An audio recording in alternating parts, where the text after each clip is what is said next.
Thank you very much.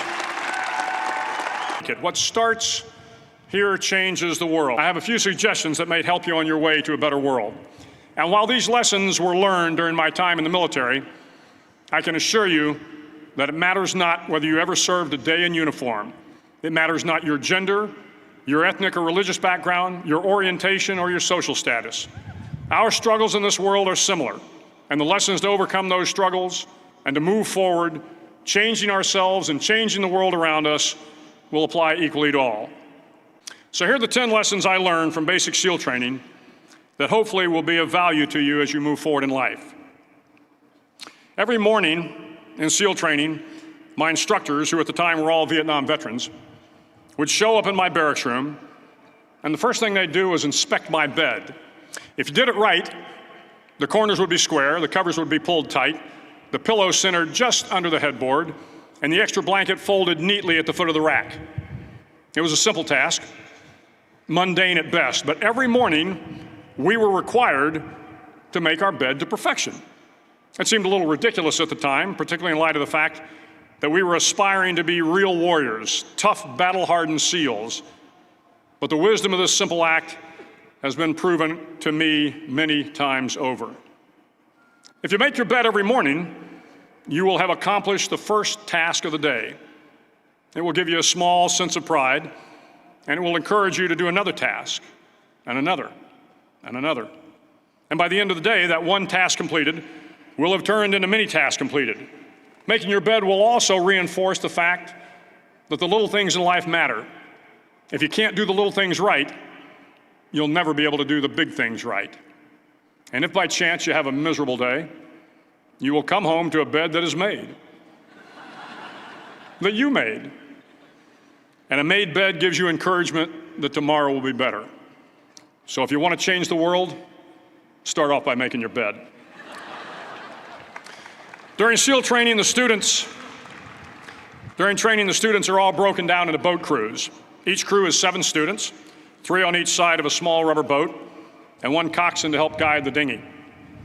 Every day your boat crew forms up on the beach and is instructed to get through the surf zone and paddle several miles down the coast.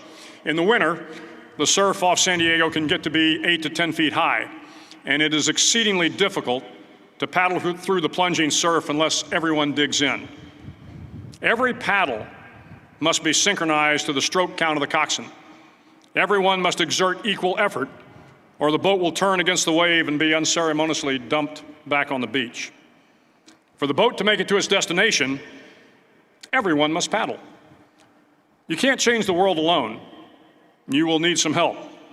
And to truly get from your starting point to your destination takes friends, colleagues, the goodwill of strangers, and a strong coxswain to guide you. If you want to change the world, find someone to help you paddle.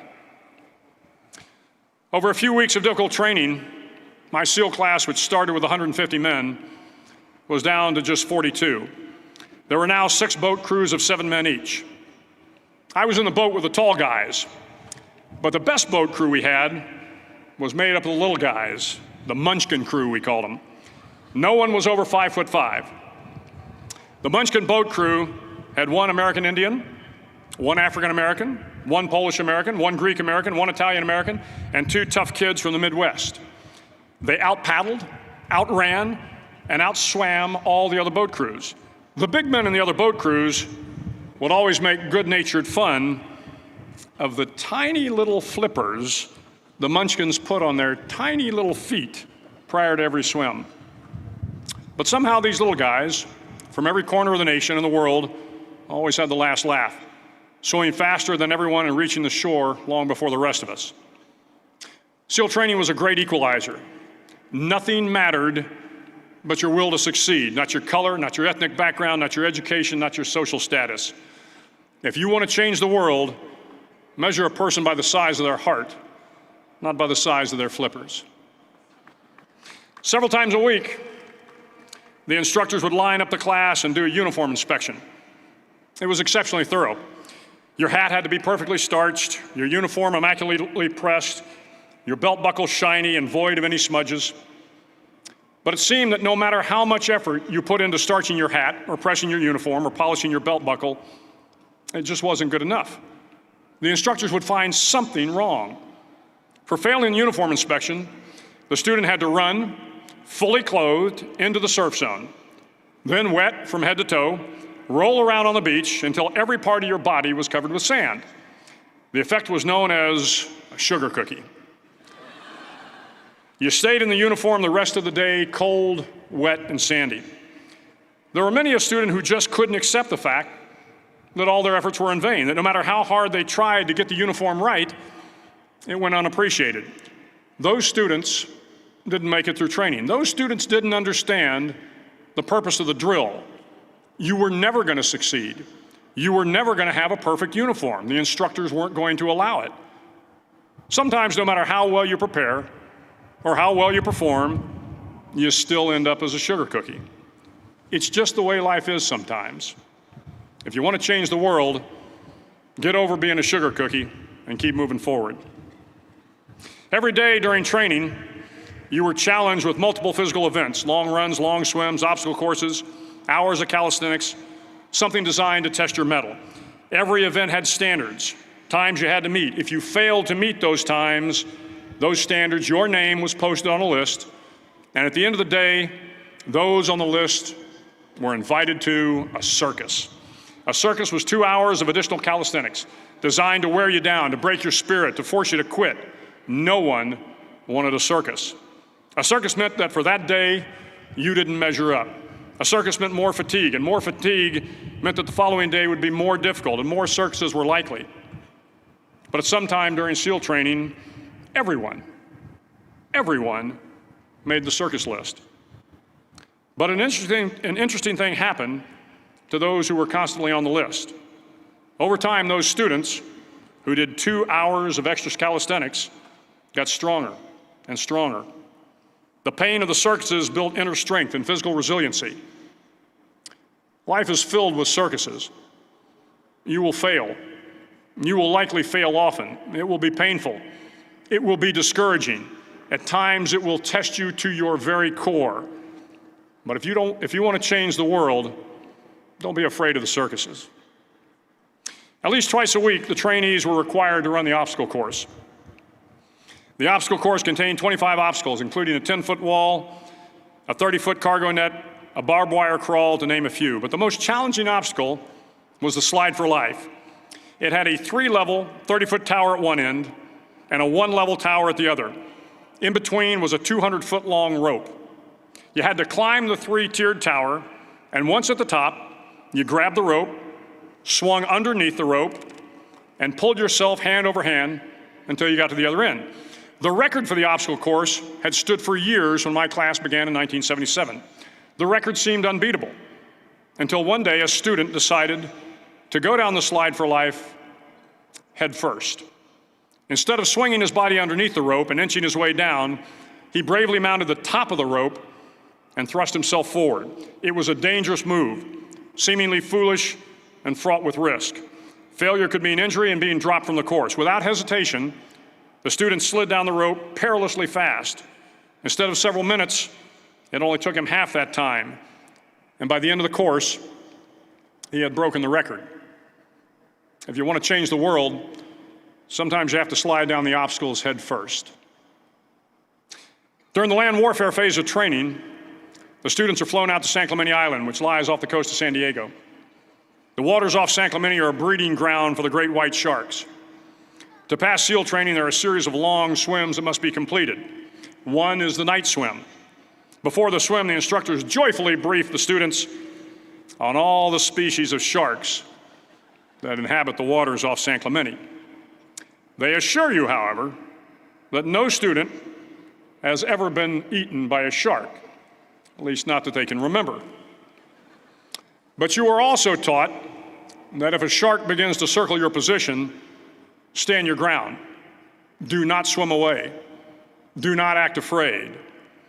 And if the shark, hungry for a midnight snack, darts towards you, then summons up all your strength and punch him in the snout, and he will turn and swim away. There are a lot of sharks in the world. If you hope to complete the swim, you will have to deal with them. So if you want to change the world, don't back down from the sharks. As Navy SEALs, one of our jobs is to conduct underwater attacks against enemy shipping. We practice this technique extensively during training. The ship attack mission is where a pair of SEAL divers is dropped off outside an enemy harbor and then swims well over 2 miles underwater, using nothing but a depth gauge and a compass to get to the target. During the entire swim, even well below the surface, there is some light that comes through. It is comforting to know that there is open water above you. But as you approach the ship, which is tied to a pier, the light begins to fade. The steel structure of the ship blocks the moonlight. It blocks the surrounding street lamps. It blocks all ambient light. To be successful in your mission, you have to swim under the ship and find the keel, the center line, and the deepest part of the ship. This is your objective. But the keel is also the darkest part of the ship, where you cannot see your hand in front of your face, where the noise from the ship's machinery is deafening, and where it gets to be easily disoriented, and you can fail. Every SEAL knows that under the keel, at that darkest moment of the mission, is a time when you need to be calm, when you must be calm, when you must be composed, when all your tactical skills, your physical power, and your inner strength must be brought to bear. If you want to change the world, you must be your very best in the darkest moments.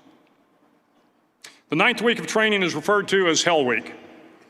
It is 6 days of no sleep, constant physical and mental harassment, and one special day at the Mud Flats. The Mud Flats are an area between San Diego and Tijuana where the water runs off and creates the Tijuana Sloughs, a swampy patch of terrain where the mud will engulf you. It is on Wednesday of Hell Week that you paddle down to the Mud Flats and spend the next 15 hours trying to survive this freezing cold, the howling wind, and the incessant pressure to quit from the instructors. As the sun began to set that Wednesday evening, my training class, having committed some egregious infraction of the rules, was ordered into the mud. The mud consumed each man till there was nothing visible but our heads. The instructors told us we could leave the mud if only 5 men would quit.